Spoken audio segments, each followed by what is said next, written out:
we covered this a while ago, but there was that guy Kim Dutoit who wrote the legendary early blog post, The Pussification of the Western Male. Oh yeah. Who died of I don't know. Pork heart. Yeah. Coward's ass. Coward's ass, and just like the gout in his feet just like moves steadily up to his brain and consumed his entire body, and then everyone was just like, "We've lost one of the greats today." And then it turned out when I looked into it, he had stopped political blogging altogether and had just been posting like pictures of anime girls for like probably 3 or 4 years. Well, anyway, I mean, big loss. He went out during a high artistic period. Yeah, that is like the best part of the old internet. You know, it's kind of like when all the bloggers started fucking dropping dead. That was like end of Tombstone. Like they're all Doc Holliday. It's like, the Wild West is done. The crotchety blogger has fallen to every type of diabetes that he had somehow. And it's like Glenn Reynolds is what's his name? Is Wyatt Earp. Yeah, and he's just like, all I want is just a normal blog post. And then he's like spitting up blood going, Glenn, there is no such thing as a normal blog post. Oh man. We're back. Virgil, I mean, he's been back for a while. He was on the most recent episode, but we're just touching base with you now as you return from your sojourn in Berlin. Yes. Yeah. So no, it went well though. Yeah. Okay. Yeah. All right. I think so. Yeah. You filed a report from Berlin. Yeah, man. It was it was weird. Okay. Well, should we play? Should we just play? I'm sure. Should give it a proper intro there. I'm sure you've been seeing the news about what's going on in Europe right now, and I figured I'm there. I should file a first person report. There's a lot of stuff going on in Europe right now. Yeah, it's a lot of European stuff. And hopefully this will make things clearer to our listeners. Okay. All right. Let's. This is Virgil, Texas, reporting from Berlin. Dateline, Berlin. This is Berlin, where the German chapter of the anti-climate change protest group Extinction Rebellion continues to paralyze the nation's capital for the 6th straight day.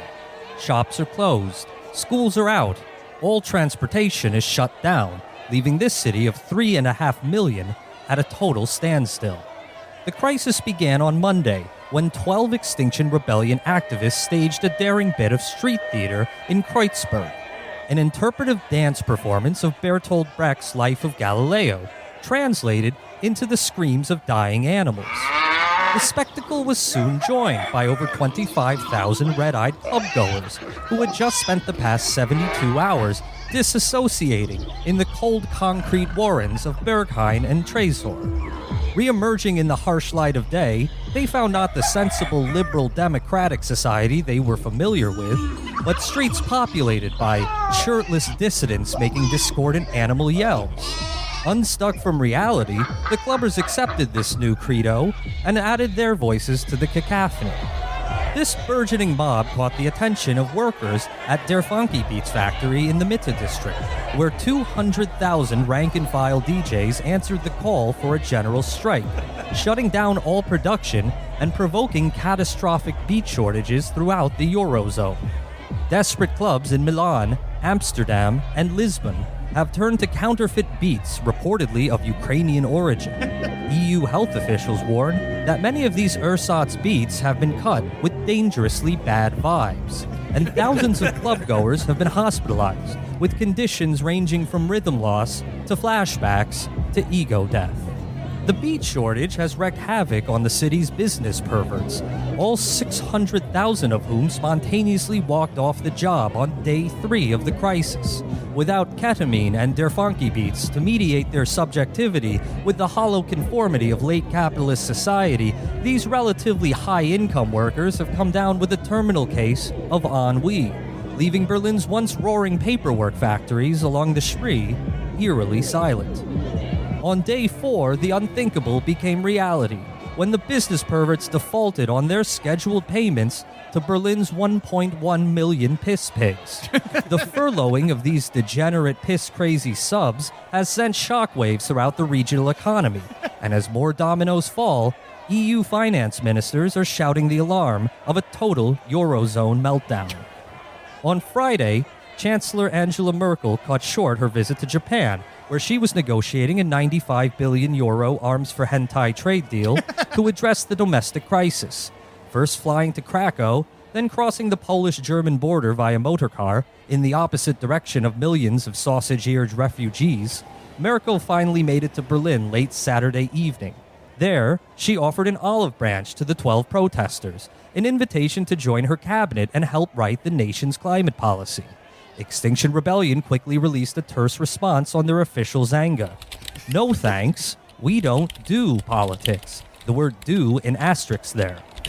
And so the protest grinds on, as does what appears to be the total collapse of German society on every level.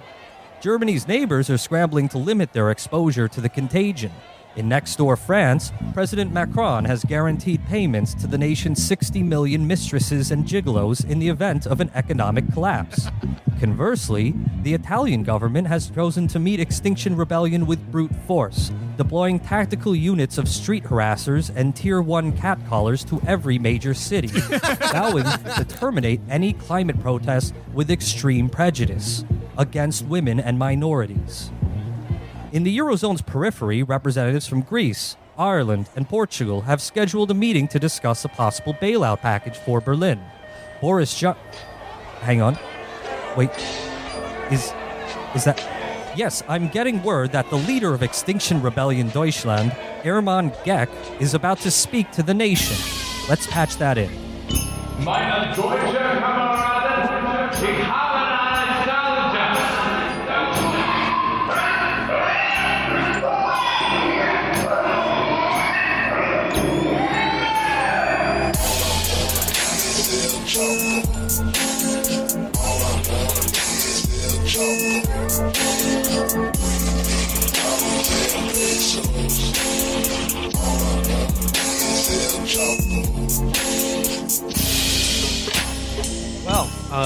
Yeah, that was a very kind of Planet Money, Michael Barbaro, The Daily style professional podcast report. I really appreciate that. Oh yeah, absolutely. I mean, I think that well justified the $45,000 the show spent to send me to Berlin. I mean, it's like you've got to spend money to lose money. This made me think we have to find a way to trick Michael Barbaro into going to Berghain.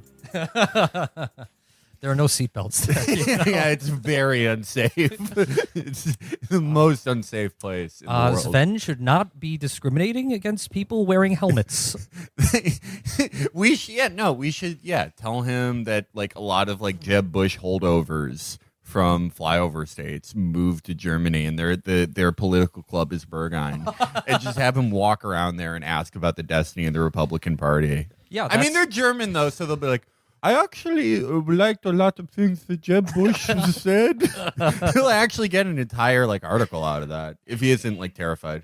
Well, guys, we're back for another ep. I would just say this week I'd like to kick off the show with probably the most consequential story from the weekend, which it was a weekend that started out with a rare bit of good news, at least in our hemisphere, with the release of former Brazilian President Lula from prison. You'll remember back the last time we talked to Glenn Greenwald about Operation Lava Jato, or car wash, about basically just the complete stitch up and sort of legal coup that landed him in jail and put Bolsonaro in charge of one of the largest countries in the world.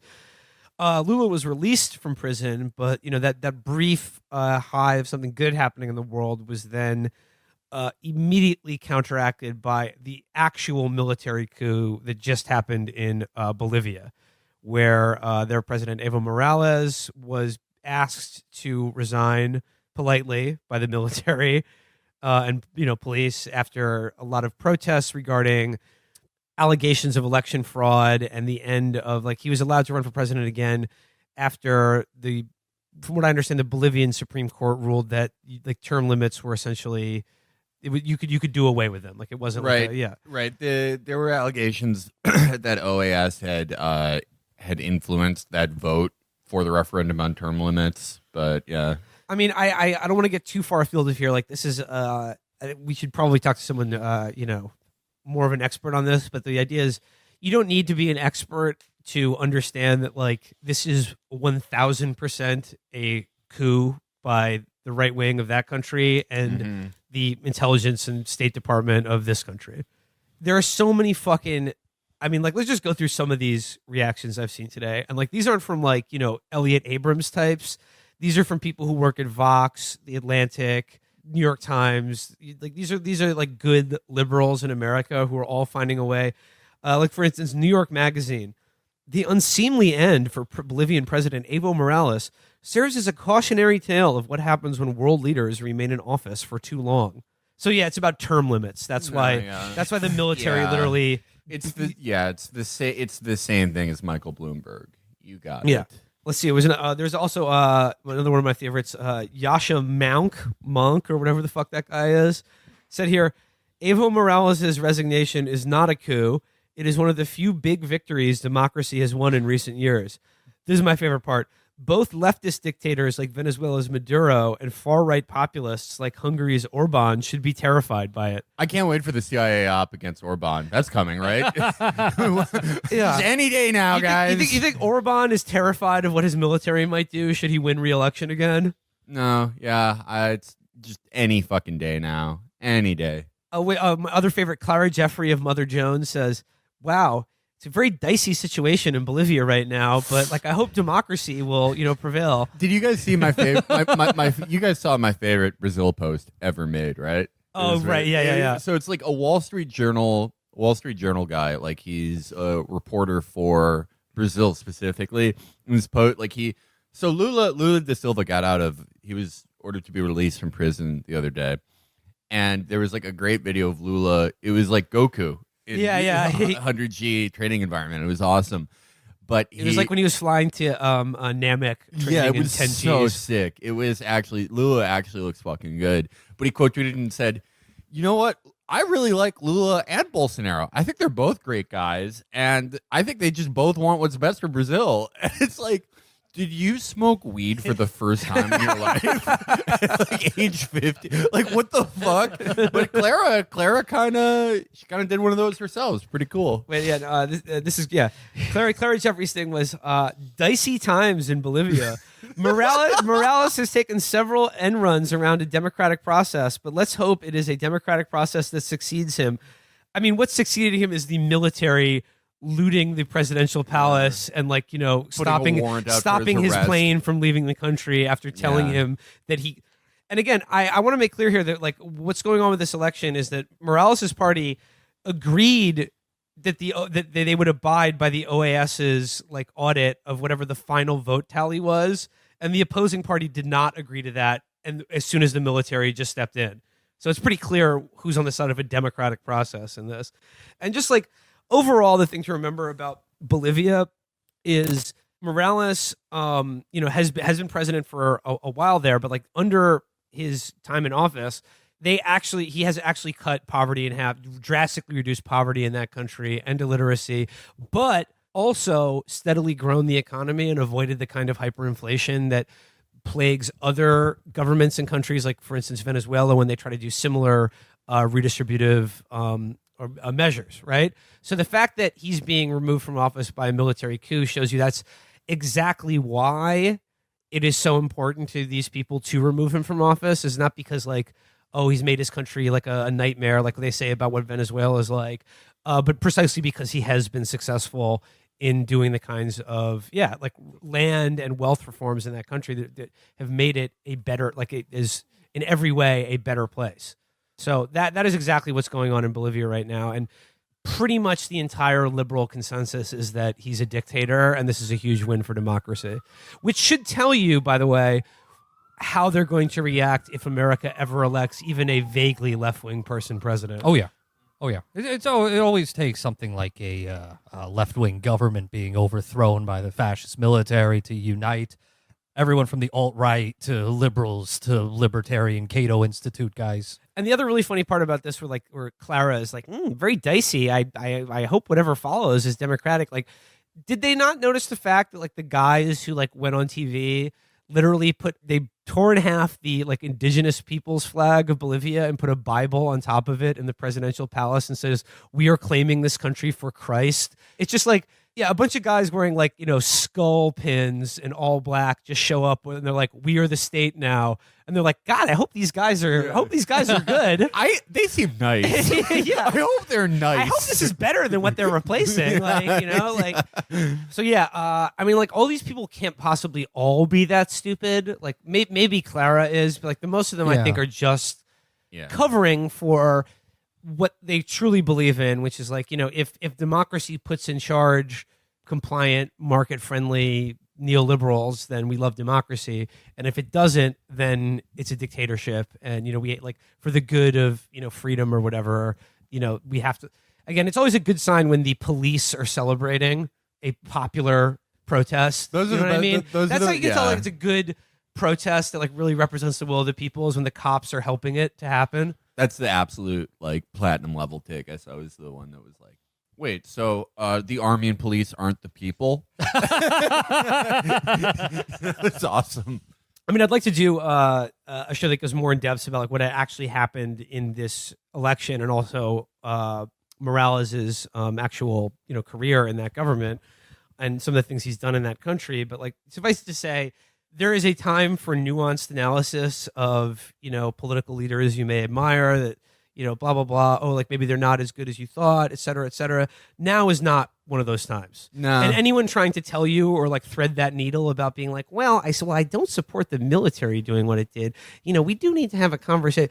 Stop. Cut them off. Pay no mind. They are totally full of shit, and either they know it or are just too dumb to be taken seriously. Right. And I don't want people to think that like what you put forth on Twitter is the most important thing about this. No, like no one in Bolivia really gives a fuck what you have to say, what we have to say, even what like, a New York Magazine editor necessarily has to say. But like Will said, this really is not the time. Like the only real thing to put out right now when the military is literally marching down the fucking president is, this is a coup. Fuck this. Yeah. And also, like, we should also like be very clear about this idea that this is about electoral fraud or that he's abusing like his office by running for another term or that they've stolen the vote or whatever is all totally spurious. Right. A lot of the thing about vote fraud relates to a quick vote, which is like not even the official vote. There was an entire thread that I wish I could link about the quick vote versus the official count. And by the way, the official count has not even been tallied. Right, and again, exactly. like the OAS, the rather corrupt group that's overseeing this coup, it has to be stressed again. Morales' party said that they would abide by what was the actual final, not the quick vote, but the final tally of the votes. And the opposition party did not agree to that because the military just said, no, we're canceling this. No, this is like pointing to the fucking New York Times elections needle to justify your coup. Yeah, exactly. yeah. No factual basis Yeah. for any of this. Just It's like a snap- marching in the street with pictures of Nate Cohn. And also like and the thing about the quick vote is that like it's according to the rules it's like if Morales' party had shown to be up like or won by more than 10%, then they could form a government, and by all accounts they've done just that.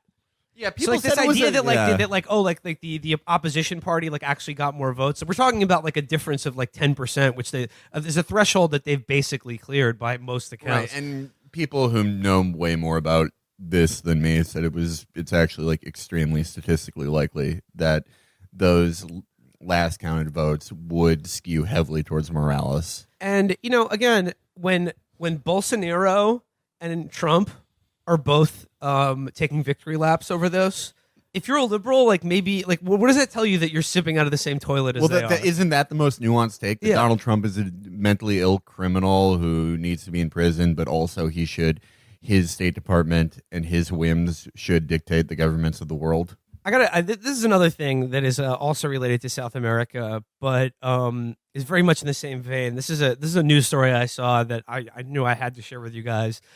Moving from Bolivia to Chile, we've talked before about how that country, has experienced a military dictatorship that ended not that long ago, and has been, since then, the subject of austerity and like neoliberal reforms that are now causing a massive popular uprising. We saw in Santiago, there were millions of people in the street protesting against this. The police have reacted with a level of violence that you might expect given that country's history.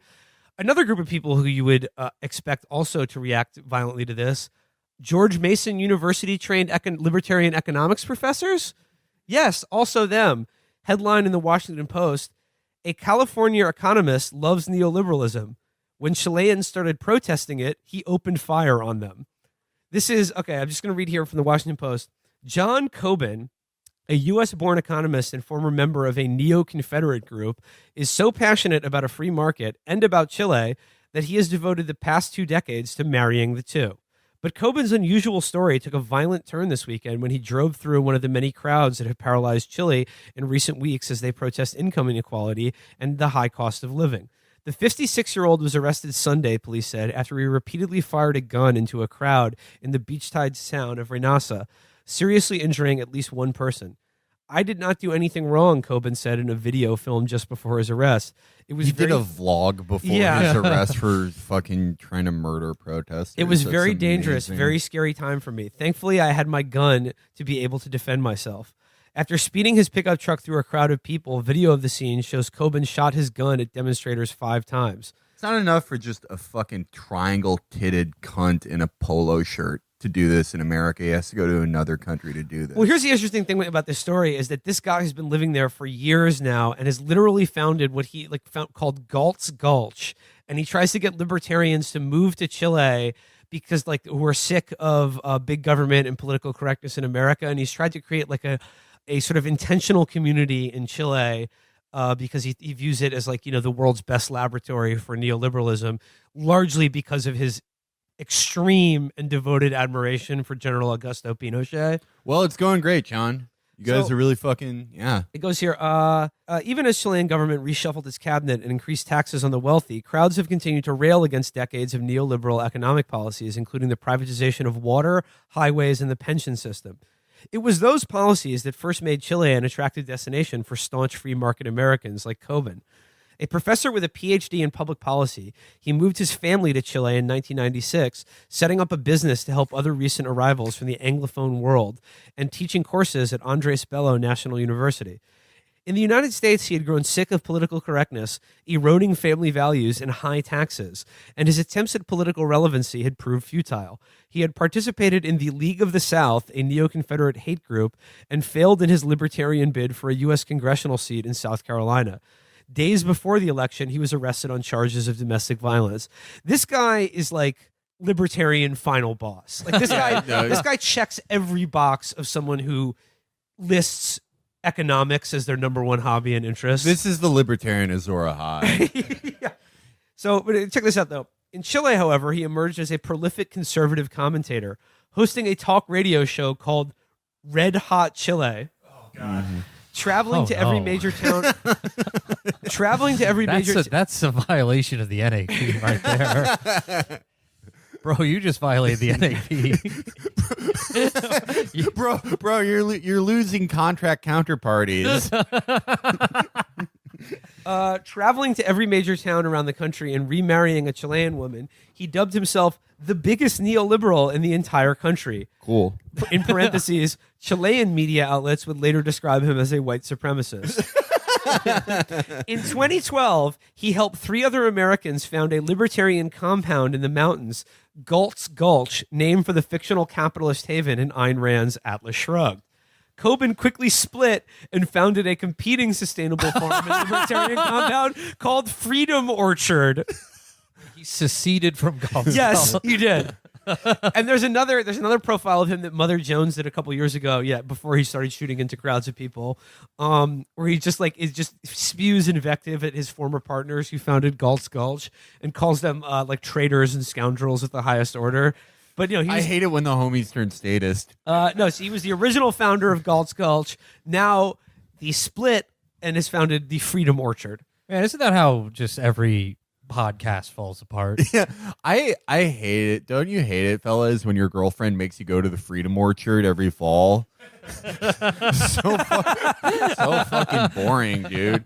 A brochure for the mountainside compound advertised an idyllic 400-unit paradise where liberty-loving people from all over the world could enjoy low taxes, organic produce, and freedom from intrusive and abusive government meddling.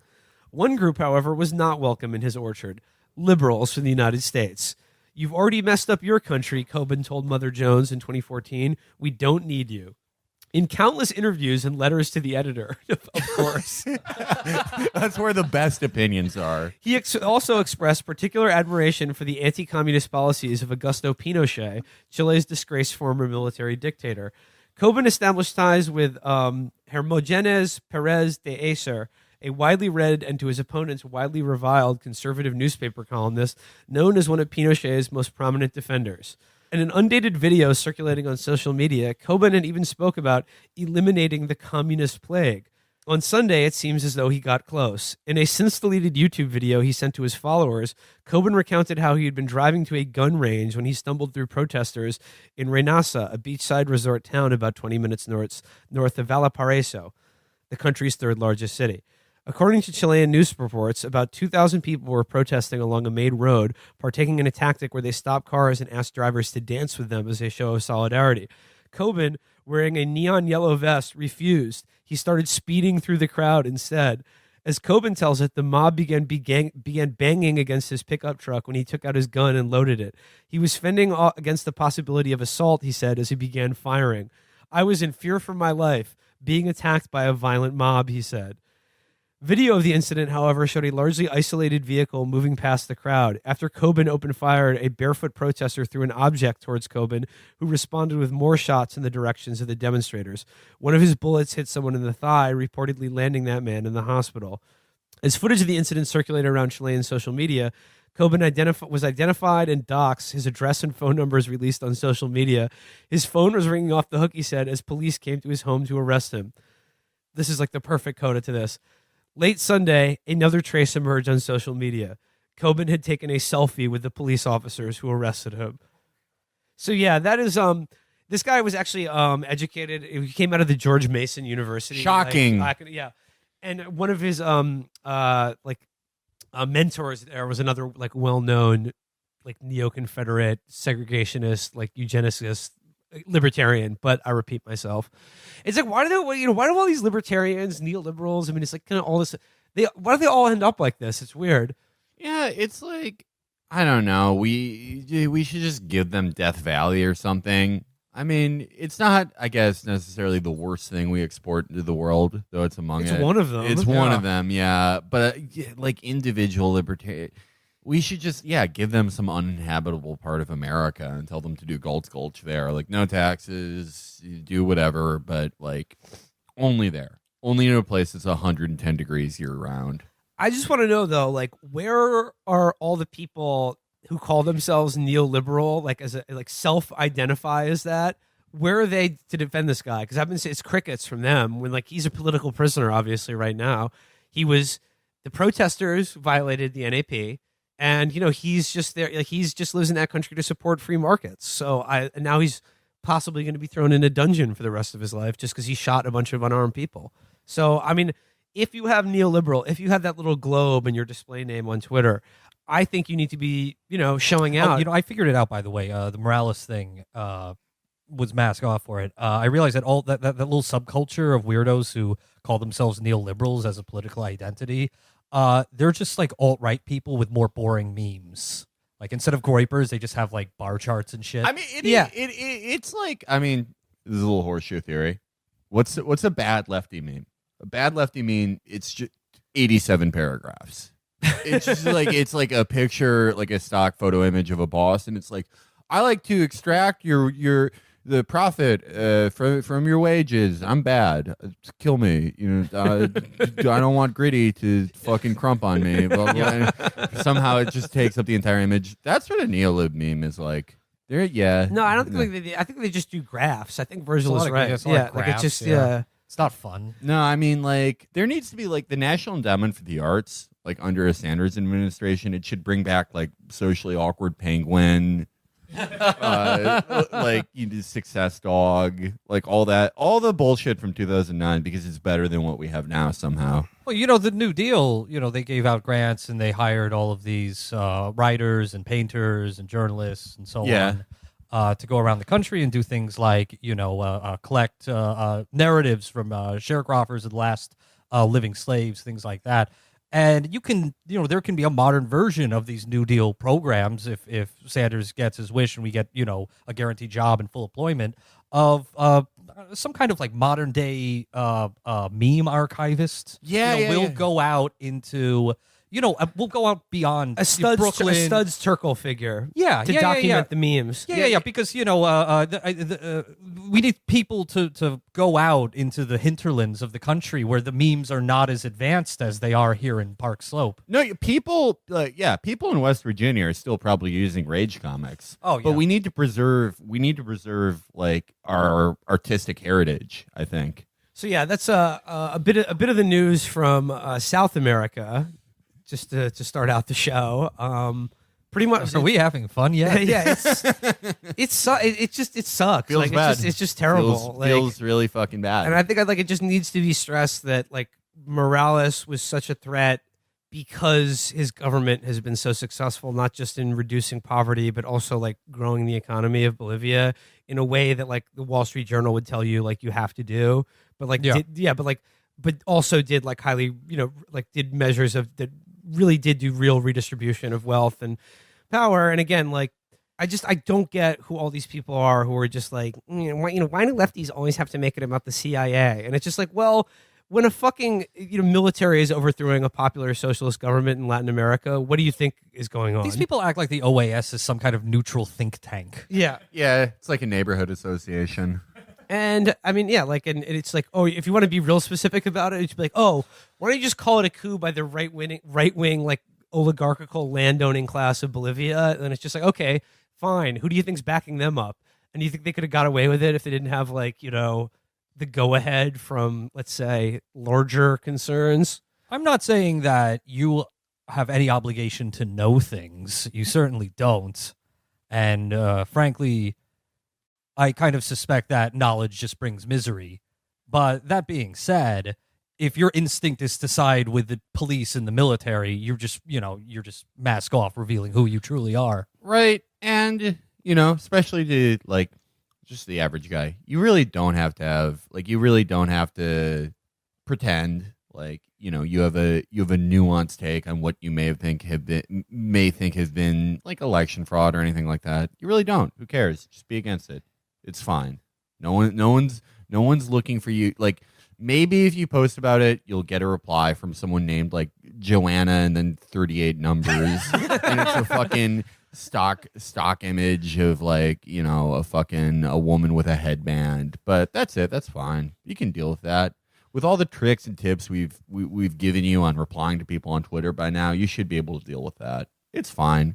Well, shall we transition now to the domestic front, where I would say that the news in the political sphere of this country over the past week can be summed up simply by saying billionaires, billionaires, billionaires. We gotta love them, folks. They're becoming more popular than ever. Where do you want to begin? Michael Bloomberg or Bill Gates? Michael Bloomberg. Okay. I always want to start with him. Okay. Diminutive manlet and No. He's like, can we like do this without bigotry? Like Michael Bloomberg, say what you will about his politics, like him as a person, what he's done with his life, just his psychopathic need to hoard money. He will be Obama for short men. Like short men need a role model. We've had short presidents before. Yeah, but like when everyone was short. Yeah, that was before really the invention count. of like photography or like TV. Yeah. Like like Ulysses S. Grant was 4'5", but nobody knew that. Yeah, no, yeah. He wore lifts. Don't write in. I know photographs exist in the Civil War. Yeah, but you had to stand cares. still Shut for up. 3 hours. All the photographs of him, he's sitting down. Ooh, That's the there we trick. go. That's how you get elected yeah. president in that time. You're the only guy smart enough to realize if I sit down, they'll think I'm tall. Well, William Henry Harrison died just like, within 3 months of his inauguration. It was because he got an infection while getting the Chad surgery. All right. So, as I understand it, Bloomberg has now filed papers to get on in Alabama, or like he's okay. So Alabama had the earliest filing deadline. right. So as technically, unless something has changed in the past 24 hours, he's still making up his mind. Yeah, but he's people holding an option open to run. And now the thing about Bloomberg is the fascinating thing about this is that he seems to be, and I don't know whether or not to believe this, but according to the people around him, like there's that Howard Wolfson guy who's another one of these Clinton remora fish, who is now signed on to be like Bloomberg's guy. He's been a fixture in New York municipal politics for a while now. Yeah, so like apparently, like they're saying that he would, if he would run in the Democratic primary and not in the general, in which he would actually be kind of a spoiler candidate. But the fascinating thing about that is, I know he and apparently Bloomberg was encouraged to run by Jeff Bezos, an even bigger billionaire, and they're like, Mike, we need you to take up the mantle. Like, we need you to get out there because you're such a popular, well-liked guy.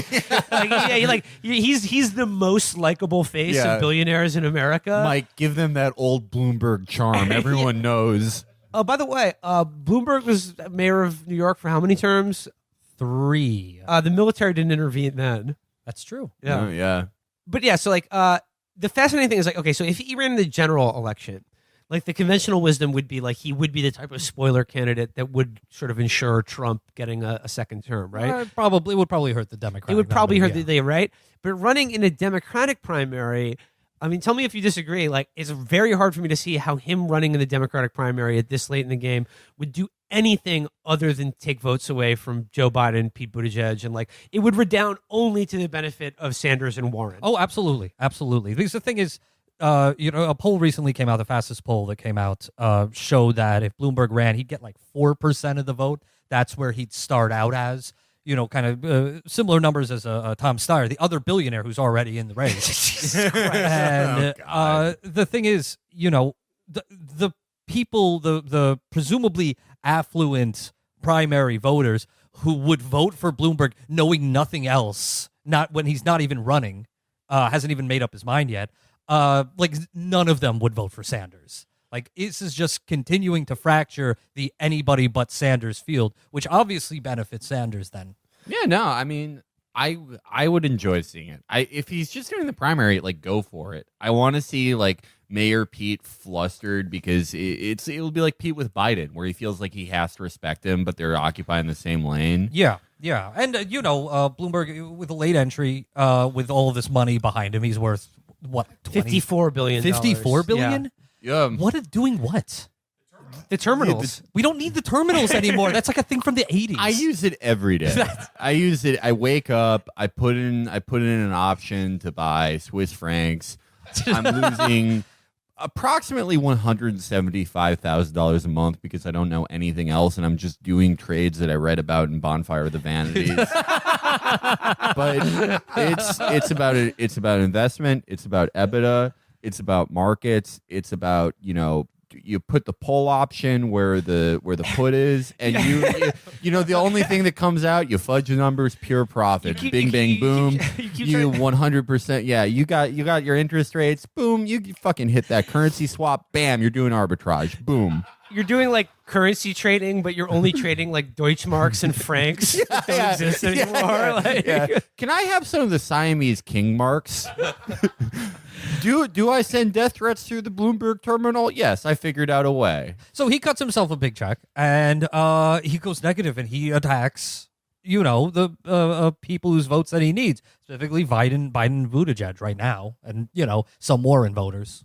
Yeah, but like it's just, and the other thing, if I understand correctly about Bloomberg's strategy, is that they're not even going to contest any of the early primary states like Iowa, New Hampshire, Nevada, South Carolina. I've read that. And that he's like only going to put everything on the Super Tuesday, and he's like, we're going to run the table, and that's where we're going to make our split, which is insane. Oh, absolutely, it's absolutely insane because, like, as we've talked about, like, most of the voters don't even decide who they're going to vote for until like 2 weeks in, and if you just see all of the media coverage of like the early parts of the primary, it's just like you're just. And then already getting in the vote late, like nobody's thinking about you. So the thing is, that has never worked. People have done that before. It's never worked. Rudy Giuliani, another mayor of New York City, literally did that in 2008, and he ate shit. That it's the political equivalent of like, okay, I'm just going to do an all-nighter before midterms. And but he has the money to stick around for a long time, especially if Buttigieg and Biden faltered. Which is good again because again that fractures the anybody but Bernie field. Dude, Amy's just gonna pick him up and whip him across the stage. Anyway, and it's also funny to imagine like he could just cut a check for $100 million of anti-Pete Buttigieg ads, and that would rock. That would be such a delight for everyone. I will happily I will happily work on his anti-Pete campaign, guys. I think we got a backer for our Pete Buttigieg anti-male circumcision pickup truck. We did it. We did it. But like the big sign truck, like that guy was his Mr. Weeks. Mr. Weeks. that guy owns insane. That guy owns about how Bernie, the guy who hates Bernie so much, he just started writing. Hitler did some good things. that guy owns. So we had an idea to do a similar sign truck. But just stating, I mean, it's probably. I don't think the audience knows, but we had a long conversation about the sign truck when we all discovered this lunatic from online named Mr. Weeks, who's like friends with Neera Tanden for some reason, even though he's like an absolute moron. He bought a truck. He rented. I can't describe it any other way. It's a crazy people truck. No, It's a truck where like it's a sign printed on a big truck, but like every line is in a different font. Yeah. It's like it's like it looks like a GeoCities page. Yeah. And what we discovered is there's actually that's a company that will for like a week they'll do all the job. You just give them the image, or maybe you just give them the text and say, "Give me the crazy person package," and they just plaster it on a truck and they drive it around wherever you want. And I was just thinking, so this company just solely caters to insane people. Like you call them and you say, "Hi, I'm a lunatic, and I want a truck with a. Can I get a bunch of like dead fetuses? And, exactly. Give me some like papyrus font, Comic Sans, like a URL that's 7 words long, stuff like that." And it's such a great crazy person thing because like if you really want to get a cause out there, it's easy to like bot things on Twitter and like abuse like ad algorithms. If you pay enough money, you can get something like circulating on Facebook. But it's like that's such like an old guy way of thinking. Like think about it: when people are in traffic, they're gonna see my thing about how the Turkish have been wiretapping me. How many people are in Manhattan every day? Like 50 million. Yeah, and they're all gonna see this truck. Yeah, they're gonna see this thing, and then like my wife has to let me have my son on the weekends. Well, the funny thing about that is that I remember when he did it, Mr. Weeks was like, like we parked the truck in front of like New York's biggest TV and radio stations. He was like Stephen Colbert is going to walk by and say, "I got to put you on TV." It wasn't covered about those TV or radio stations, but he did promise that he was like, "But that's not all. Like the crazy person truck will be coming to like your small town and community in the weeks and months to come." He's not even GoFundMe to take the truck to New Hampshire. That was like an ice cream truck for me. I was just sitting outside my apartment building, waiting for it to come. So wait, like, was our idea that we wanted to have a Pete Buttigieg crazy person truck? Yes. That purported to be from the Buttigieg campaign, where it was like, Buttigieg, I will end the Holocaust of male circumcision. I think the Friends of Pete. The thing with Buttigieg. Okay, so right now, who appeals to cranks in the race? It's Tulsi. Tulsi is like the candidate for people who are like, there needs to be a president who addresses YouTube demonetization. But like, if we get some of those people on the Pete, that like, if we cause like a Pete civil war, because like most of Pete's supporters, they're right, like they were born wearing like Patagonia 3/4 fleece zip ups. They're all McKinsey people. They're just all who you'd expect them to be. Also, the Patagonia vests over a tucked in collared shirt. The vest is like that's like Marine dress blues. Yeah, that's what they wear to like a burial of a wonk. But if we get people in there who like show up to Pete's shit and they're like, all right, I'm here to end like the penile Holocaust. Like it will throw the camp into array. See, the problem with it is that company that does the vans. I feel like if you call them and you're kind of laughing about it, they'll be like, "Hey, you're not a real crazy person. Yeah, you're pulling my I don't want your money. Fuck off." They're like, in order to apply to get one of the crazy person truck, they're like, Please provide press clippings of all your letters to the editor going back 10 years. Oh man, like I feel like I have probably the most familiarity with like crazy. I feel like if I just do some Dan Quinn syntax when we contact them, we'll be okay. Use the Dan Quinn soundboard. When you talk to them. Yeah. I need that thing. I need to. It's part of my Bloomberg terminal. I use that to order my trades. The Dan Quinn soundboard. I actually don't know what a Bloomberg terminal is. I'm picturing a speak and spell from Wall Street people with just a dollar sign there. And you press it at like an ATM, it just shits out money. I like the idea of it having it's like a Kong toy with peanut butter in it. The traders get to lick the peanut butter out when they make a good trade. Yeah, I made $50 billion doing this. All right, how about this though? I guess the fascinating thing about Bloomberg is this idea that Jeff Bezos was like, Mike, we need you in the race. It looks like Warren and Sanders have a real go at it, and they could slightly raise our taxes. Again, we'll still be billionaires.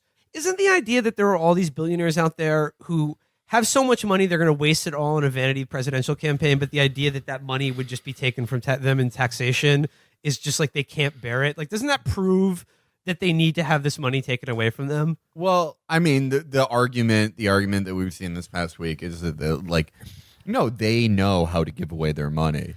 Okay, that's the Bill Gates thing. It's weird that all these guys need their own individual foundations. really strange shit. Well, okay, that was the article. Okay, so Bill Gates was also interviewed, and he said something to the effect of like, nobody pays more in taxes than I do. Like, I've paid $10 billion in taxes. I'd even pay $20 billion in taxes. But when I start to think about paying $100 billion in taxes, then I have to start doing math to add up what I have left over, which in his case would be $9 billion, which is like the fact that he's even willing to admit that he has $100 billion is insane. And then people just started saying like, yeah, exactly. He's spent his money way better than the government ever could. He's giving it all away. He's the world's best philanthropist. As people have pointed out, ever since he's committed to giving away all his money, he's doubled in his net worth. So what does that tell you about what these people really regard? Ryan Grimm pointed that out. Yeah, giving away money, what it actually is to them, which is like a way of dodging taxes. And like, or I'd be like, how does that? I've given away all my money and I've ended up with twice as much as I had when I start. How does that work? Yeah, right. Like he's ostensibly retired. He doesn't draw a salary anymore. Yet he's still making money. It's funny how that works. And also the hilarious thing about Bill Gates, I think it was other people like, are you telling me that the government knows how to spend his money better than he does, and all the charitable work that he's done, the places that he's vetted? That was Liz Mayer said that, when it's like he was giving that money to Epstein. Like, yeah, and even like one of the specific things with Epstein, I think there should be a general rule. If you gave money to the MIT Media Lab, no, everyone has a better idea what to do with your money than you do. All right, so like, but just the idea that Tom Steyer is already in the race and Jeff Bezos is like, Mike, we need you. Just like just having that much money. I'm sure. I mean, obviously, Mike, we need your famous charisma. Yeah. That anyone is like really wants not for him to run for president, but to see him on the news or hear his opinion about anything. So one person who does, of course, is Bret Stevens. So I'm going to read from the New York Times here, and feel free to stop me when you just can't take any more of it. Because I'm going to, this is quite torturous, but I want to just give you a little taste of what some of the 5 people who are huge fans of Mike Bloomberg. What's the headline of this piece? Run, Mike, run. Which is what I would be saying to Mike if I trapped him on my private estate after I told him he had an hour head start. It's funny. The opposite is so much more likely to happen. Yeah, no, honestly. I had not even thought about Bret Stevens since the bedbug thing. That's like, that is, we always say this about opinion columnists. They suck. They can't do anything. They're just like the lowest of humanity, the least abled humans. But I will say this, a normal, like mentally healthy, regular person, if they had done something identical to what Stevens had done in the bedbug affair, they would have killed themselves. That's like the only thing you can think. Like, you just like, you find a tweet with 3 favorites making fun of you, and you cause a national incident, and the dumbass president scores one on you. Like, just everyone's like, you try to get this guy fired. Like, literally everyone is just shitting on you. And not only that, but Bret Stevens' whole thing was like, he would never say that to my face. Let's have a real dialogue. And the professor, the college he worked at, invited Stevens to have a talk with the professor, and Stevens was like, absolutely, let's do it. And then he backed out instantly, like a week before the event, when it turned out that they would let like students and the public or anyone see what would happen. Yeah. He was like, I just thought we were gonna have a talk, like in the bathroom together. I saw that Bret Stevens article. I didn't even click on it. I just thought, man, you've never had a good one. Like not even a fun one. Like even like the other conservative columnists like John Cass will come out with just like fun, crazy ones. Like if the Starbucks cashier doesn't say Merry Christmas, I go in the bathroom and paint the walls. yeah. Like even like Ross, like when Ross sucks, it's like fun. Yeah. It's like, oh, you're at least trying. Or Dreher, or even like David Brooks. Like you can. David Brooks that like, never has talks to- fun, yeah. but like at least he like gives you a hint of his inner life, which is deeply fraught and miserable. Yeah. But, like you can feel his pain. Whereas like with Bret, there's just no affect whatsoever. There's zero human quality. Yeah, so- There's absolutely just nothing. Like I don't like his life doesn't seem interesting. None of his internal thoughts seem interesting. I feel like if there was like a Cerebro type thing and I could just read everything he's ever done in his life, I would turn it off like 10% of the way through, just because he's so fucking dull. He has no qualities. Can I give a minor post-bedbug update to Bret Stevens, which is that a friend of mine, this only makes Bret Stevens' whole thing more baffling, but also makes sense in a weird way. A friend of mine sent me a photo he was at like a conference center in San Francisco, and just sent me a photo for a conference on neurosurgery. Featured speaker at General Scientific Session 3 from exactly 11, this says it on the sign, 11:41 a.m. to 12:10 p.m., 29 minutes, Bret Stevens speaking at the Conference of Age of Reason in Neurosurgery will renew an emphasis on rational thought and evidence-based reason as the cornerstones of neurosurgery. Why are you booking Bret Stevens at a conference about neurosurgery? Well, there's a lot of like these sort of like postmodern neurosurgeons who are just rooting around in people's brains with like because it's about what makes them feel good, or they're like they've read too much Foucault. And they're just like, oh, the hypothalamus is a jail. That's prison. You need to like free yourself of it. And they're giving people lobotomies left and right who don't need them. So like he wants back like an evidence sort of like classically liberal brain surgery is what he's advocating for. Yeah, also like the brainstem was invented in Israel. So like, if you're for BDS. If you want to boycott Israel, like, okay, fine, enjoy your body's autonomic nervous system. Because you're going to have to quit that. All right, so I'm just going to give you a taste of Bret Stevens. Run, Mike, just a run. taste of pure flour thrown into my mouth. Run, Mike, run. A Bloomberg Trump contest. You know what this is? Writing a column that's like a very serious, I'm excited for Mike Bloomberg, he should run. That's like, imagine if the troll face were perfectly smooth. Like, I've got you. Ooh. Or have you been triggered? You've just entered the rapscallion's lair. Damn, Bret. So the subhead for this is a Bloomberg Trump contest would be one between a maker and a faker. And this is like Wow. this is the best thing about the people who are hyped for Bloomberg is they really think like, oh man, the one person Trump does not want to see in a general election is a guy who's a real billionaire. And like that like to the American people that contrast would be so profound when they realize that like, wait a second, Trump is he's just an ill-mannered fraud. Whereas, wait, Michael Bloomberg is worth 10 times as much money as Trump, and he doesn't have to lie about his wealth. That's the guy what made the terminals? Wait. You're telling me that's the same Bloomberg from Bloomberg News? My favorite TV station? So, all right, listen to this. Mike Bloomberg should run for president for two reasons that ought to be dispositive. First, he would be a very good president, potentially a great one. Second, he stands a much better chance of beating Donald Trump than anyone in the current Democratic field. Wrong. That is Absolutely so false. insane. If John Delaney has a better chance. If Bloomberg ran in a general election against Trump, it would be like a McGovern situation. I would be shocked if he won one state. And it would probably be like Virginia or shamefully New York. Yeah, he would be absolutely slaughtered. He would be annihilated. And this idea, like these people, he's a real billionaire. Jacob Bacharach made this point this week, and it's like it's the only like. Okay, maybe Trump isn't actually a billionaire. Whatever, he plays one on TV, which is for the vast majority of Americans all they need to know. Given the choice between a fake billionaire like Donald Trump, who essentially gives people permission to be as crude, evil, and nasty as he is, like he gets like that is the deal Trump makes with like the American psyche.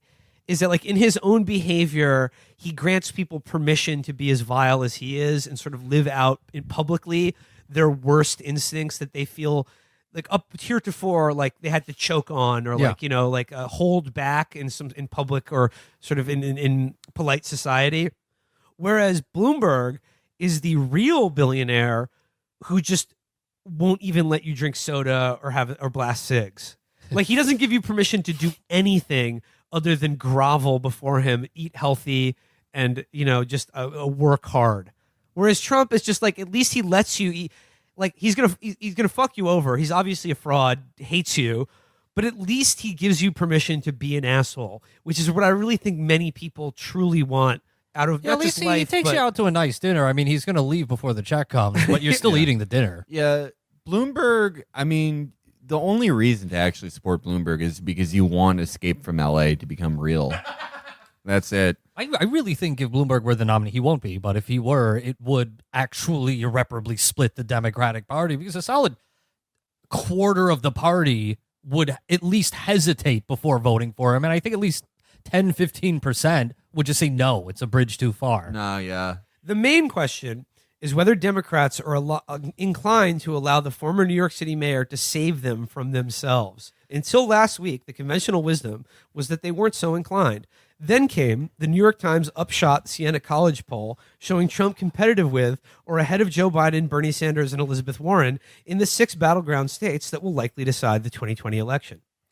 If Trump is this strong now in the midst of his impeachment woes and all the general distaste for him, where is he going to be in 11 months in a contest against opponents with nicknames like Sleepy Joe, Crazy Bernie, or uber left Elizabeth Warren?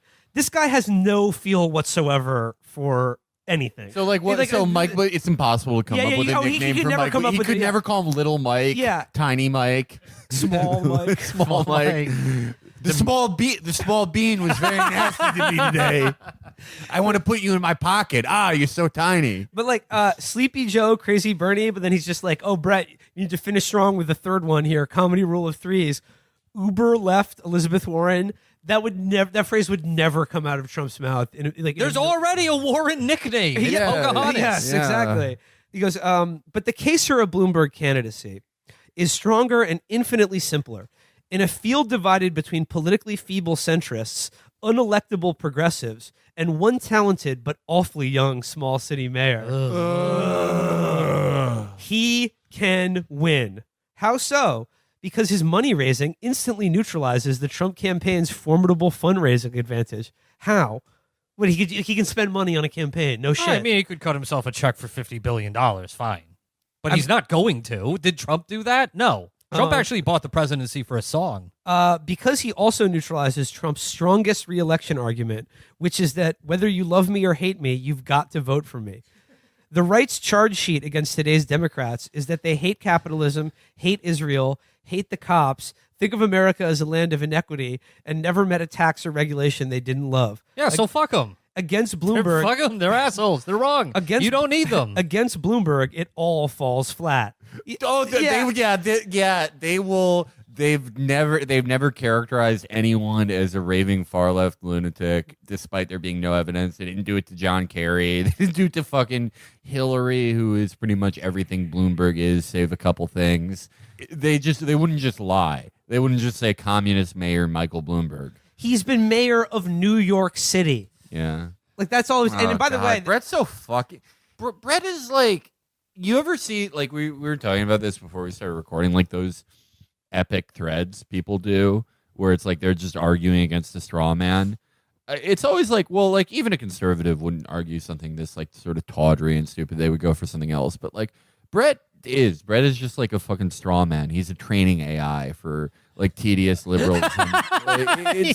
It's he is. It's like this shit fucking sucks. Just give this to like give this column to a 58-year-old man who's like, me and my grandson are gonna meme on Robert De Niro for being a cuck. Like They should give this column to the guy who shot those people in Chile. Yeah, like that's like, a more this- accurate representation. this shit like, but he's like, I like when Bret Stevens like, oh, I might offend some lefties. I'm offended, but like only on the virtue of like how shit this, like how little he's trying.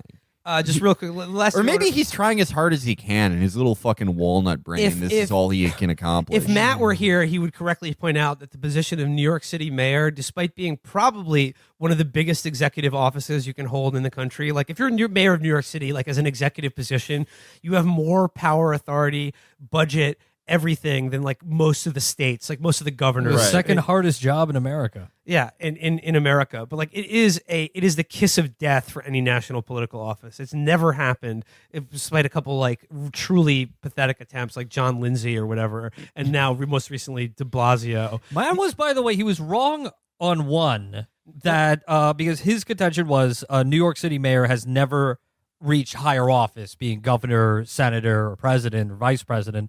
And we met like some guy at a bar who said, wait, what about, I don't even remember the name. It was like some guy from the late 19th century. Well, I'm not That gonna doesn't I'm not going to let you count. fact check Matt on the show when you don't even have the I mean No, I'm just telling Okay, you. I'm all just telling you because that's like the thing that Matt loves to say. That's like a piece of trivia. I mean, I think he's correct. The closest thing is that Teddy Roosevelt was chief of New York City's police department, and then he became president. But whatever. This is Brett's. Where he says all this. Oh, and because Bloomberg is what Trump only pretends to be, a bona fide billionaire and proven entrepreneur. Donald Trump would never pretend to be 5'7". In 2012, the Romney campaign tried to create a contest between makers and takers. A Bloomberg Trump contest would be one between a maker and a faker. No, it wouldn't. What? It would Wait, be a contest between a bully and the person he's beating up. Okay, you realize, a big reason why Romney lost, and I really do think, and I don't know, it's just like a novelty to think about, but I really do think it was possible for another Republican to beat Obama, though Obama ran a really good campaign, just because one is Romney fucked up a lot, and two, because nobody knew what Romney did. Like they just saw this like weird rich man, and nobody had a clue how he made his money, and he didn't even bother to explain it. He just like gave up on it. Just said, "No, I'm just really good at business at the business factory." Well, because any attempt to explain what Bain Capital actually does would be, on its face, so reprehensible. Oh, exactly. Like, Right. it's just hollowing out once viable American corporations and then just like gutting them from the inside. Right. And Also, selling- Romney He is the villain. Also, Romney was so out of touch, he thought, "Oh, well, people like me because I make money." Like, right? That's not a problem. And all of his advisors like, "Yeah, you got it, Governor." No, but like- with Bloomberg, it's the same thing. Bloomberg is, like you said, worth $50 billion, more than I thought, honestly. And could he ever explain why? Yeah. To your average person, can he explain why he is worth $50 billion? Like, you know what? I'll give you an hour. Just explain it to me. And Bloomberg, I can't believe, like I'm saying the sentence, about 1/1000th as charismatic or likable as Mitt Romney. Yeah. Like completely. Oh, like, yeah. Mitt Romney is like, yeah, he fucking sucks, and that campaign sucked, but like he's a telegenic guy who like loves his wife. He's not just this like sniveling, grimacing little fuck who's like, I don't want you to have soda. Like, no, like Mitt Romney would actually like have a better chance against Donald Trump, I would say. And he goes here, all this should terrify the Trump campaign. Yes, Bloomberg has some weaknesses as a candidate, some weaknesses, which are, these include his age, 77, a less than charismatic speaking style, and a reputation as a scold who wants to take away your supersized fizzy drink. There you go. Okay. His Trumpian reluctance to release his full tax returns, and the fact that he's a technocratic master of the universe in an era of populist demagoguery. None of these should be a deal breaker. For No, any they're all deal breakers. Those literally are all things. None of these Yeah. should There you be go. deal breakers for any persuadable voter. Okay, No, they are. He's covered his bases there. Yeah, He just there said you that go. all these things aren't a problem. So what are you going to do? Lecture people to say you should actually like this shit? Trump could win the general on the soda issue alone. Yes, literally, absolutely, yeah, absolutely. fucking Reagan Mondale numbers. just the soda election. That's how this country deserves to end. Just the soda election. It should just be like American history, 1776 to 2020. The soda riots. Yeah. So last paragraph here, it says, but if Trump is like that's like a deep lore thing that's mentioned in a really bad sci-fi movie. I remember you. I was fighting alongside you during the soda riots. last graph here, he just says, but if trouncing Donald Trump is essential to the preservation of liberal democracy, then it won't do to cross fingers and hope he stumbles. A Bloomberg candidacy would be a gift to Democrats, the country, and the world. Sneer at your own peril. I love that he couldn't just end, it would be a gift to the Democrats, the country, and the world. The last sentence is just already anticipating how many people are going to shit all over him and be like, you do this at your own peril. So, like, it's just like, have you been offended? Yeah. I love it. Yeah. He's like, you can make fun of me and call me a, quote, a bitch-mouthed lizard, but you can say I have bitch mouth, but you're only, it's a mirror. You're pointing at yourself. Awful. Can we have like another like? I have one more actual reading series. I'd like. Okay. Well, I do want to go on to the Bill Gates thing. Okay. Well, let's talk about Gates for a second then, because Gates is worth. Mike Bloomberg is a real billionaire. Gates is a multi-billionaire. No, Gates is worth $109 billion. And again, how has he made that money? From, I don't know, squatting on the intellectual property created by other people. That's the thing. It's funny. It's two issues really, and they're intricately linked. But I think for the sake of this discussion, we can kind of separate them. One is, did he earn that money? Is there does he have a right? Did he rightfully make that money? And the second is, should he be in control of that money? And the answer is no to both of those questions. Right, but I mean that's those are the two main points that people, especially young people, defend Bill Gates in. They say, one is, he does so much good with his money, so therefore he should be able to continue to dictate how to use $100 billion. And the other is, he did so much innovation in technology, so he has it. And I realized, wait a minute, none of you actually know how he made his money in the first place. None of you have any idea. None of you watched the TNT made-for-TV film Pirates of Silicon Valley. So how did Bill Gates make his money? I mean, it's been a while since I've seen the movie. Okay, wait. So yeah, we don't know. Okay, all right. He invented Xbox. No, here's what he did. Here's what his innovation was. It wasn't a technological innovation. It was a market innovation, which was bundling. That you could buy an operating system and it would use proprietary software from Microsoft, and he had bought the proprietary software that became the Microsoft Office suite from other smaller computer firms. And that led to the antitrust case in the 1990s, where he straight up muscled Netscape, which was like the biggest web browser in the early internet, straight up muscled them out of the market by packaging Windows 95 with Internet Explorer. And by the time the case was resolved, Microsoft lost the case. They lost the case, and then it ended. On appeal, they ended up with the settlement, where they had to promise that they would separate the operating system business with the software business, and that their operating system would be a neutral platform to allow competitors. By that time, Netscape had gone bankrupt, and Internet Explorer was the only internet browser. And it wasn't until and to this day, this is the only good internet browser. I use it on my use it on my Bloomberg terminal. So they lost, but they still won, and they essentially cornered the market in operating systems, because you can imagine. I mean, there were things like Linux with an open source operating system that has compatible with each other, but those never really took off. And the Windows OS is, and when Apple fell apart, the Windows OS is what cornered the market, and so every peripheral was going to have to be built around Microsoft. But to the second issue of did he earn that money?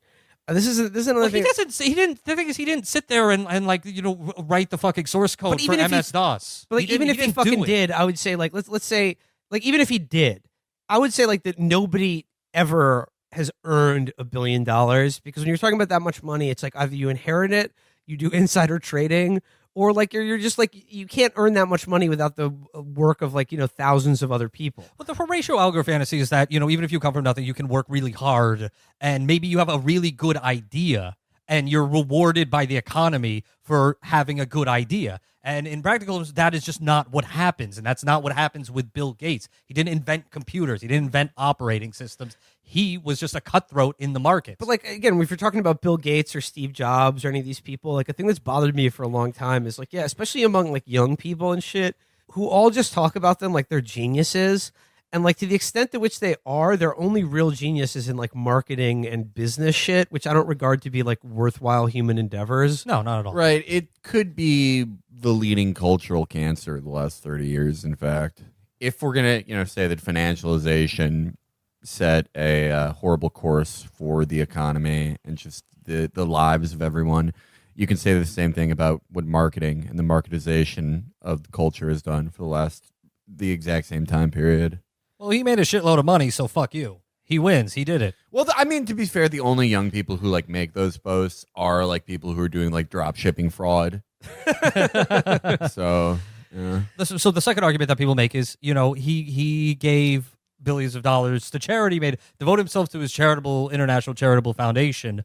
And I saw one famous post that said, well, in the Holocaust, 6 million people died. Oh God, that was good. That was But really Bill good. Gates has saved 6 million lives. He's repaired the Holocaust. Or he canceled out the Holocaust. Yeah, zeroed it out on the balance sheet. No, I mean, yeah, that is like That's that is so business genius good. mindset. Felix, congratulations, my friend. Yo, we did it, guys. We did it. Yo, I'm in the club. I just killed the Holocaust. That was the bet. I think his exact wording, and this is the difference between like someone like Bret Stevens and like an actual like tier 1 dumb piece of shit. Yeah. This is the guy. The exact phrase this guy used was, "He's basically canceled out the Holocaust." Like, that's an amazing turn of phrase. He could have done one better and said like he's canceled out all of IBM's work in the Holocaust. That was actually what the antitrust case was about.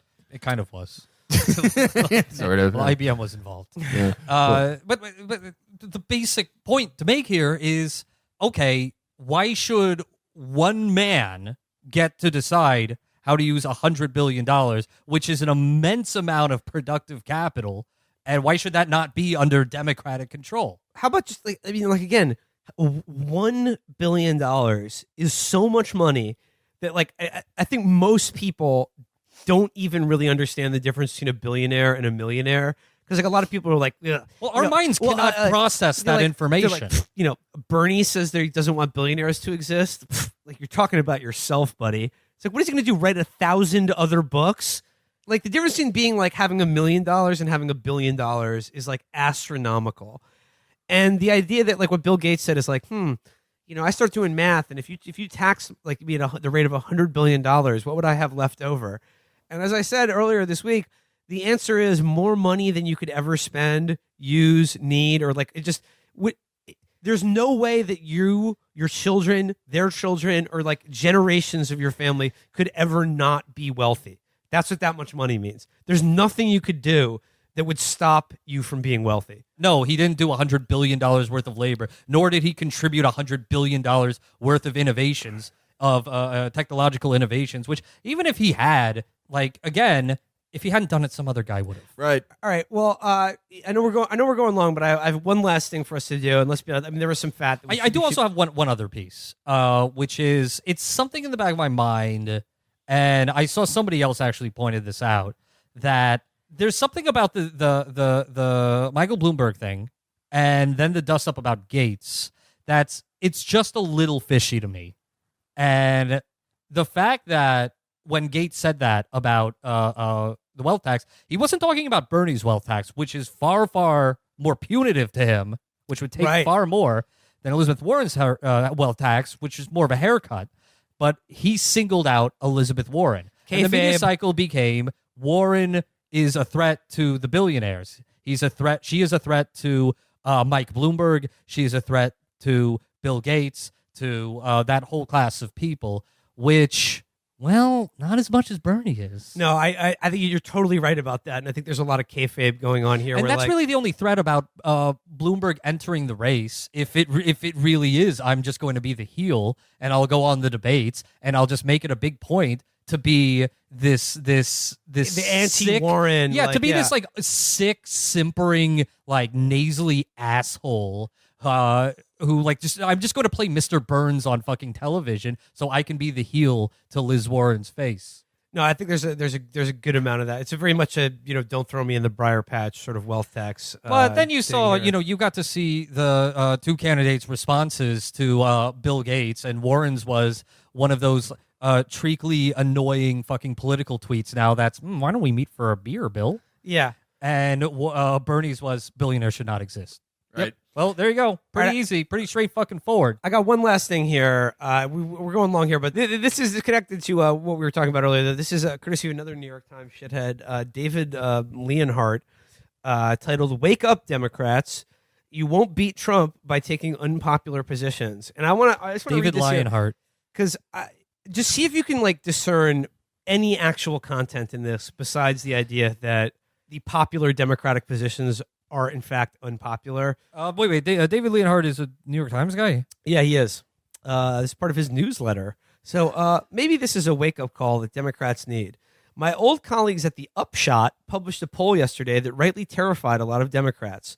The poll showed Trump with a good chance to win re-election, given his standing in swing states like Wisconsin. By the way, it's one fucking poll, and there's a multitude of other polls that show Bernie winning Pennsylvania by 10 points or Michigan by 15 points. It's one fucking poll, so shut the fuck up. Well, they found the one poll that they've said is to be like, like it's the alarm of the Democrats. You've gone too far this time. You need to. So the whole point of this piece is that like Democrats should be scared. And they need to be doing unspecified things to win over the unspecified voter. Okay, so if you're going to judge on the polls that show Warren winning Michigan by 8 points or Bernie winning Michigan by 15 points, are you going to make the same fucking argument? No. Because those polls exist. This was the sentence by Nate Cohn that stood out to me. Nearly 2/3 of the Trump voters who said they voted for Democratic congressional candidates in 2018 say they'll back the president in hypothetical matchups against Joe Biden, Bernie Sanders, or Elizabeth Warren. Democrats won in 2018 by running a smartly populist campaign focused on reducing healthcare costs and helping ordinary families. The candidates avoided supporting progressive policy dreams that are obviously unpopular, like mandatory Medicare and border decriminalization. I mean, again, fact check on the idea that Medicare for all is obviously broadly unpopular. A lot of candidates also did run on Medicare for all. The 2020 presidential and won. The 2020 presidential candidates are making a grave mistake by ignoring the lessons of 2018. I'm not saying they should run to the mythical center and support widespread deregulation or corporate tax cuts, which are also unpopular. They can still support all kinds of ambitious progressive ideas, a wealth tax, universal Medicare buy-in, and more without running afoul of popular opinion. They can even decide that there are a couple of issues on which they are going to fly in the face of public opinion. But if they're going to do that, they also need to signal in other ways that they care about winning the votes of people who don't consider themselves very liberal. Okay, so by the way, so his thesis, or like his starting point is people who voted for Trump in 2016 say they're going to vote for Trump in 2020. That's it. That's the whole fucking point. And that's why we have to rearrange all of the fucking policy preferences in the primary around that fucking banal fact. Democrats, in short, need to start treating the 2020 campaign with the urgency it deserves, because a second Trump term would be terrible for the country. I mean, this whole thing about like a second Trump term, yeah, it'll be bad, but like Weigel's pointed this out. It's like that horse has already left the fucking barn. Like just based on who he's appointed to the Supreme Court alone, like the most important election has happened. We lost. It's over. The bad things are already happening and going to be happening. So why not just fucking take a bet on a long shot? Also, all the people writing this, they're fine with it. They're fine. You're doing great. Nancy Pelosi's doing great. She doesn't have to legislate, and she gets to raise money off Trump. Most of the fucking Democratic Party's doing great. All the fucking consultants are doing great. They get to fucking blast out emails to their fucking list every fucking day saying, well, did you see what Donald Trump did this time? Donate $15 to the DCCC. So like this is really short. I just want to get to like the nut graph here. And he says, what would more urgency look like? Elizabeth Warren and Bernie Sanders would find some way to acknowledge and appeal to swing voters. Joe Biden and Kamala Harris would offer more of a vision than either of them has to date. Pete Buttigieg, arguably the best position to take advantage of this moment, would reassure Democrats who are understandably nervous about his lack of experience. And perhaps Cory Booker or Amy Klobuchar can finally appeal to more of Biden's uninspired supporters. Can you discern any actual statement in that paragraph other than they need to do more to win the votes of all voters? This is like people like sports commentators who are like, I'll tell you what, if the Giants don't throw that football in the end zone, they don't stand a good chance of winning this game. It's honestly thinner gruel than I remember most punditry fucking being. He's just saying okay, he doesn't actually say what Warren and Bernie should do to appeal to the swing voters, and then he just says Biden and Harris need to offer more of a vision than either of them had to date. So my conclusion from this op-ed and the last one we read in this episode is opinion columnists, that should be public access. You should have to pay to get these in a spot. No one should be paid for this. This fucking the only people who should be paid are artisans, skilled labor, Ross, Rod, John Cass, the people. Jeff Jacoby for sure. Family drama are family drama maven, the Aaron Spelling of columnist Jeff Jacoby. You know what we really need is a new Dave Barry. Yeah, like a American humorist who goes on slice of life stuff. It's timeless. Yeah, who tried to be the new Dave Barry was Joel Stein. Oh, that sucked dick. God. That shit Really sucked. sucked, and it was a way worse version than Dave Barry because he just sucks and is not funny or interesting as a guy. And he just wrote a book that's called In Defense of Elitism or something like that. It's not good, living in the post Dave Barry world. But I'm confident Dave Barry is doing great. He's living in South Florida. You can tell, he's retired now. But he is keeping his whole family in stitches with his cut-ups. Oh my god, dude! I bet imagine how fun the Barry family Thanksgiving is. He's probably just going around the table making light of my wife loves fucking Real Housewives. There's the grandson on the phone again. That shit's probably awesome. I'm just waiting for the day we all get an email from Dave Barry that just says, "I'm back." Oh, I've been waiting for a specific message from Dave Barry telling me to let my body die, to join him in satirical paradise. Well, I'm sorry we couldn't talk about that article more, Will. My ears just glaze over. Well, yeah, no, that was probably the thinnest gruel that I've shared on the show, but I think it's important to just get a taste for the gruel that's being ladled out there in the slop buckets across America's newspapers. I do want to end on a hopeful note, which is that, hey, guess what? Bernie Sanders is tied in Iowa for first place. He has the highest floor, the most donors, the most volunteers, and the most money, which makes him the fucking favorite to win it. And by every opinion poll shows the most motivated supporters. For sure. The vast majority of the people who are I'm most excited to vote for X, it's Sanders. So when we read these articles and we give you a little taste of what the pundit class believes, and when you see them, say, reacting to something like a right-wing military coup in Bolivia, it should give you a good indication that their brains are fucking broken and they're lying to you when they fucking hold up Elizabeth Warren or Pete Buttigieg or, even Michael Bloomberg as, this will be the sensible nominee. This is a person with a lot of strengths as a candidate. That's fucking a little bit of lying and a little bit of actual denial because they have fucking baby brains. I'm glad you did the callback, Virgil, because in the same way that they will try to tell you that Pete Buttigieg is he's the best position for the current moment we're in. Wrong. They will say with the same tone of voice and the same look on their face the exact same thing when a guy with mirrored sunglasses, a military officer's hat, and epaulets just appears on the TV and says, "I am the state." They will say the same thing about that person. Well, if we actually do want to go to the military dictatorship world, first we actually have to elect a left-wing socialist president, which we're on the verge of doing. Bernie needs your help. He needs our help. He needs everyone to win Iowa and win New Hampshire and win Nevada. There we go. I think that's a good place to end.